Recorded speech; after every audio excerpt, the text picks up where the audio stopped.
Mutton soup. Title आणि thumbnail बघून तुम्हाला वाटत असेल की मटन सूप काय? तुम्हाला हेही वाटत असेल की मटन सूपमध्ये कोणीतरी विष टाकून कोणाची तरी हत्या केली असेल. पण एवढं साधं सोप्पं आपले व्हिडिओज अजिबात नसतात. मटन सूप तर एक अशी वस्तू आहे ज्यामुळे आरोपी पकडला गेला. हा पूर्ण क्राईम एका साऊथ इंडियन मूवीने इन्स्पायर आहे.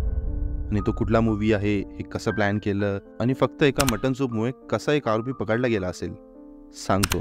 सर्व काही सांगतो. हा व्हिडिओ खूप लक्ष देऊन ऐका, कारण की यामध्ये खूप सारे ट्विस्ट अँड टर्न्स आहेत. 27 नोव्हेंबर 2017, तेलंगणा.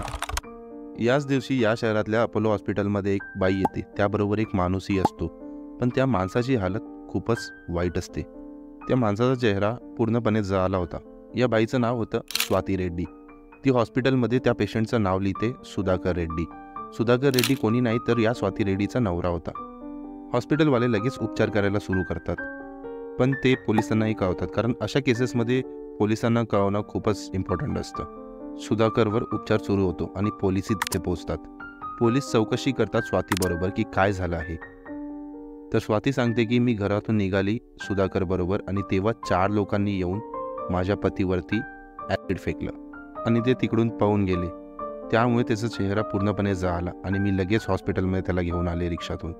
तिने हेही सांगितलं की त्या 4 लोकांनी मास्क घातलेला, त्यामुळे ती त्यांना ओळखू शकत नव्हती. पोलिसांनी सुरुवातीला या केसमध्ये जास्त इंटरेस्ट दाखवला नाही आणि सुधाकरवरती उपचार चालूच होते. सुधाकरच्या घरचेही तिकडे पोहोचले. त्यांनाही त्याची अवस्था बघून खूपच धक्का लागला. असेच आता 2 आठवडे झाले. सुधाकरच्या तोंडावरती पट्टी बांधली गेली होती, कारण त्याच्यावरती उपचार चालू होते. सुरुवातीला तो लिक्विड डाएटवरती होता. त्याच्या तोंडात एक पाईप टाकला होता छोटासा, ज्यातून त्याला लिक्विडच्या माध्यमाने जेवण दिले जायचे. हळूहळू त्याची तब्येत जरा बरी होत गेली, पण त्याचा चेहरा अजूनही जळालेलाच होता. एवढा चांगला दिसणारा सुधाकर आता ओळखूही येत नव्हता. तो आता पाईपच्या विनाही खाऊ लागला. सुधाकरची आई रोज नवीन नवीन पदार्थ, त्याचे आवडते पदार्थ त्याला घेऊन यायची आणि त्याला भरवायची. आणि असंच एके दिवशी तिने मटन सूप आणलं. मटन सूप सुधाकरला खूपच जास्त आवडायचं आणि तो कधीच त्याला नाही म्हणायचा नाही. पण या दिवशी त्यांनी मटन सूप खायला नकार दिला. माहीत नाही का, त्याची आईही आश्चर्यचकित झाली, पण त्याला नीट बोलताही येत नव्हतं. तो फक्त हातवारे करून नको म्हणून सांगायचा. आईला तर आधी वाटलं की त्याला त्रास होतोय म्हणून तो नाही पियत आहे. पण तिकडेच बाजूला सुधाकरचा लहान भाऊही बसलेला. पण त्याला हे सर्व काही थोडंसं वेगळं वाटलं. सुधाकर, ज्याला की मटन सूप खूपच जास्त आवडायचं, तो असं नाही का म्हणत आहे. या गोष्टीमुळे सुधाकरच्या भावाला थोडासा डाऊट आला. सुधाकरच्या भावाने सुधाकरला अजून जास्त नोटीस करायला सुरू केलं. तो त्याचे हातवारे, त्याचे हावभाव खूपच बारीकीने बघू लागला आणि त्याला आता थोडासा डाऊट आला की सुधाकर खूपच आता वेगळा वागायला लागलाय. पण तो याबाबत त्यांच्या घरच्यांना काहीच बोलला नाही. पण त्यांनी ठरवलं की मी जाऊन एकदा पोलिसांबरोबर चेक करतो की केसचा प्रोग्रेस काय आहे. तो पोलीस स्टेशनमध्ये गेला आणि पोलिसांना विचारल्यानंतर त्याला कळालं की या केसमध्ये काहीच प्रोग्रेस झाला नाही. त्याने त्याच्यावरती त्यांना प्रश्नही विचारले, कारण या इन्सिडेंटला होऊन आता 3 आठवडे झाले होते आणि पोलिसांनी अजूनही त्याबद्दल इन्व्हेस्टिगेशन का केलं नाही. कारण 4 लोक येतात, एका माणसावरती सीड फेकतात आणि ते पळून जातात. ही खूपच ॲक्च्युअलमध्ये मोठी गोष्ट आहे. पण पोलिसांनी उलटं सुधाकरच्या भावालाच विचारलं की सुधाकरच्या वाईफने सर्वात आधी पोलिसांना का कॉल केला नाही. ते सरळ हॉस्पिटलमध्ये जाऊन नंतर हॉस्पिटल स्टाफने आम्हाला कळवलं. यावरती सुधाकरच्या भावालाही डाऊट झाला, कारण स्वाती, जी की सुधाकरची एवढी काळजी तर आधी नाहीच करायची, पण या इन्सिडेंट नंतर ती आपल्या जीवापेक्षा जास्त त्याला जपायला लागली. सुधाकरच्या भावाने पोलिसांना सांगितलं त्या मटन सूपच्या इन्सिडेंटबद्दल, की त्याला मटन सूप खूपच आवडत होतं, तरीही त्यांनी त्याला नकार दिला. त्यानंतर त्यांनी सर्व केलेले ऑब्झर्वेशन्स हे सगळं काही पोलिसांना सांगितलं. हे ऐकून पोलिसांचेही कान उभे राहिले आणि त्यांना कळालं की ही केस वाटते तेवढी सोपी अजिबात नाही आहे. त्यांनी सुधाकरच्या भावाबरोबर एक सायलेंट ऑपरेशन सुरू केलं. त्यांनी लगेच एक टीम बनवली आणि ही केस सॉल्व्ह करायच्या प्रक्रियेची सुरुवात केली. त्यांचा सर्वात पहिला आरोपीचा शक होता स्वाती रेड्डीवरती. पण पोलिसांना तिला त्याची भनक लागू द्यायची नव्हती, कारण जर ती आरोपी असेल तर ती लगेच सावध होऊन जाईल. स्वातीला तर ते काही विचारू शकत नव्हते आणि सुधाकरला तर अजिबात नाही, कारण त्याची बोलण्याची परिस्थितीही नव्हती. पोलिसांना सर्वात मोठा शक हा होता की जो त्या बेडवरती माणूस आहे, तू खरंच सुधाकर आहे का. आणि ते जाणून घेण्यासाठी त्यांनी एक प्लॅन बनवला. सुधाकरचा भाऊ दुसऱ्या दिवशी हॉस्पिटलमध्ये गेला. त्याने सुधाकरला ग्लास दिले पाण्याचे, पाणी पियायला. सुधाकरने ते पिलेही. नंतर सुधाकरच्या भावाने तो ग्लास कोणालाही कळू न देता पोलिसांना जाऊन सबमिट केला. तुम्हाला वाटत असेल की असं काय होतं त्या ग्लासमध्ये. पोलिसांनी ॲक्च्युअली त्या ग्लासमध्ये असलेले फिंगरप्रिंट्स एक्स्ट्रॅक्ट केले आणि ते फिंगरप्रिंट्स त्यांनी सुधाकरच्या आधार कार्डशी मॅच केले. तुम्हाला माहीतच असेल, जेव्हाही आपण आधार कार्ड बनवतो तेव्हा आपले फिंगरप्रिंट्स घेतले जातात आणि हे फिंगरप्रिंट्स प्रत्येकाचे वेगळे असतात. एखाद्या वेळी मुलाचे आणि बापाचे DNA मॅच होईल, पण फिंगरप्रिंट्स अजिबात नाही. त्यांनी जेव्हा ते फिंगरप्रिंट्स मॅच केले तेव्हा त्यांना कळाले की ते फिंगरप्रिंट्स मॅचच होत नाही आहेत. आता पोलिसांना हे तर कन्फर्म झालेलं की त्या बेडवर जो माणूस होता तो सुधाकर तर अजिबात नाही आहे. आता त्यांना हे जाणून घ्यायचं होतं की तो सुधाकर नाही आहे तर कोण आहे आणि नक्की सुधाकर आहे कुठे. मोठा प्रश्न पोलिसांसमोर उभा होता. पोलिसांनी सुधाकरच्या आईला प्रश्न विचारले. सुधाकरच्या आईने सांगितले की त्या दिवशी सुधाकरला मी कॉलही केला होता आणि सुधाकरने तो उचललाही. त्याने सांगितलं की मी घरीच येतो आहे, पण मी थोडा बिझी आहे, मी तुला थोड्या वेळाने कॉल करतो. पण त्यानंतर त्याचा कॉलच आला नाही. पोलिसांनी जेव्हा स्वातीचे आणि सुधाकरच्या आईचे स्टेटमेंट्स चेक केले तेव्हा दोघांचे स्टेटमेंट्स वेगळे होते. सुधाकरची आई म्हणत होती की तो त्या दिवशी घरी येत होता आणि सुधाकरची वाईफ म्हणजे स्वाती म्हणत होती की आम्ही घरातून निघालो तेव्हा ही घटना झाली. पण घटनेच्या वेळी स्वाती तिकडे असल्यामुळे पोलिसांनी स्वातीला पोलीस स्टेशनमध्ये बोलवलं आणि तिच्याबरोबर जरा सक्ती केली, कारण ती सगळं काही सांगेल. आणि स्वातीने सांगायलाही सुरू केलं. जे ऐकून पोलीस शॉक झाले, मीही शॉक झालो आणि तुम्हीही शॉकच व्हाल.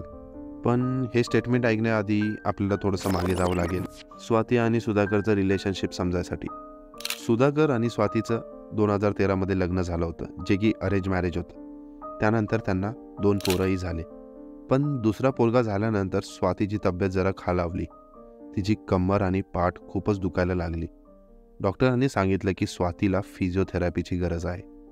सुधाकर स्वातीला फिजिओथेरपिस्टकडे नेऊ लागला. त्या फिजिओथेरपिस्टचं नाव होतं राजेश. सुधाकर स्वतः स्वातीला राजेशच्या क्लिनिकवरती न्यायचा फिजिओथेरपीसाठी. तिची तब्येत जरा बरी होऊ लागली, मग ती स्वतःहूनच क्लिनिकमध्ये जायला लागली. कधी कधी फिजिओथेरपीनंतर राजेश स्वतः स्वातीला घरी सोडायला यायचा. तो कधी कधी फिजिओथेरपी द्यायला स्वातीच्या घरीही येऊ लागला आणि अशाच प्रकारे स्वाती आणि राजेशमध्ये प्रेमसंबंध सुरू झाले. ते असेच लपून छपून एकमेकांना भेटायला लागले. त्यांच्यामध्ये शारीरिक संबंधही सुरू झाले आणि या सर्वाची खबर सुधाकरला अजिबात नव्हती. राजेशला स्वाती खूपच आवडायला लागली. त्याचं तर लग्न झालं नव्हतं, पण त्यांनी स्वातीला लग्नाची मागणी घातली. पण स्वातीचं ऑलरेडी लग्न झालं होतं, त्यामुळे ती काहीच करू शकत नव्हती. स्वातीला साऊथ इंडियन पिक्चर बघायची खूपच आवड होती. ती दिवसभर पिक्चर बघत असायची. याच वेळी टीव्हीवरती एकदा एक पिक्चर लागला होता, येवडू. तुम्ही हा मूवी यूट्यूबवर बघितलाही असेल.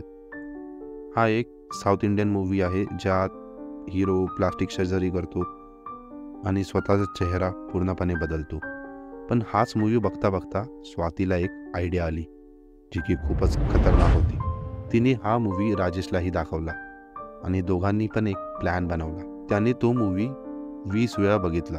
त्यांनी एका प्लास्टिक सर्जनशी विचारपूस केली की आपण एखाद्याचा चेहरा हुबेहूब दुसऱ्यासारखा बनवू शकतो का.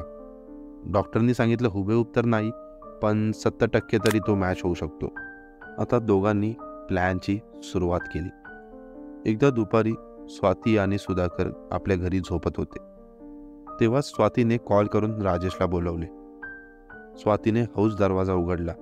राजेश आत आला एका रॉड बरोबर आणि तोच रॉड हलगत जाऊन त्याने रूममध्ये झोपलेल्या सुधाकरच्या डोक्यावरती देऊन मारला. तो वार इतका जोरात होता की सुधाकरने तिथे श्वास सोडला.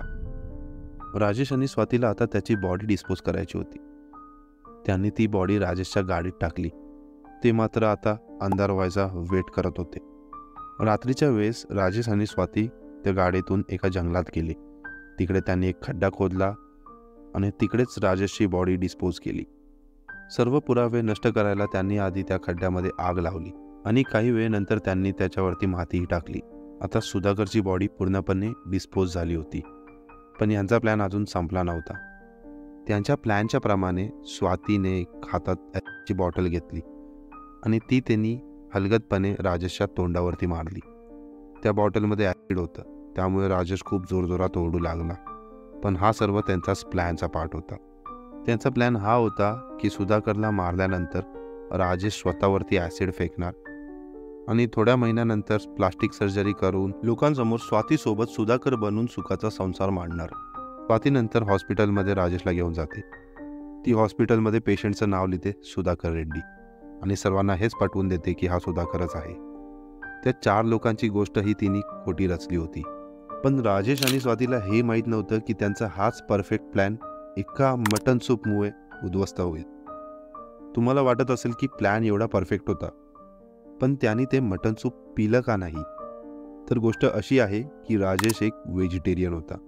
त्यांनी मटन सूप पिणं तर सोडा, त्याचा वासही त्याला सहन होत नव्हता. अशा प्रकारे एक मटन सूप, एक एवढी छोटीशी गोष्ट कशा एका परफेक्ट प्लॅनला उघडकीस करते. राजेश आणि स्वाती आताही तुरुंगात आहेत आणि त्यांच्यावरती केस चालू आहे. तुम्हाला काय वाटतं, जर त्यांनी त्या दिवशी मटन सूप पिलं असतं तर काय ही केस सॉल्व्ह झाली असती? कमेंट करून सांगा की तुमचं मत काय आहे. जर त्या दिवशी राजेशने मटन सूप पिलं असतं तर अशी कुठली दुसरी गोष्ट होती जेणेकरून ही केस सॉल्व्ह होऊ शकते? बघू किती लोक कमेंट करून सांगू शकतात याचं उत्तर. आणि तुम्हाला हा व्हिडिओ आवडला असेल तर नक्कीच सबस्क्राईब करा. त्याने मलाही मोटिवेशन भेटतं असे व्हिडिओज अजून बनवायला. धन्यवाद.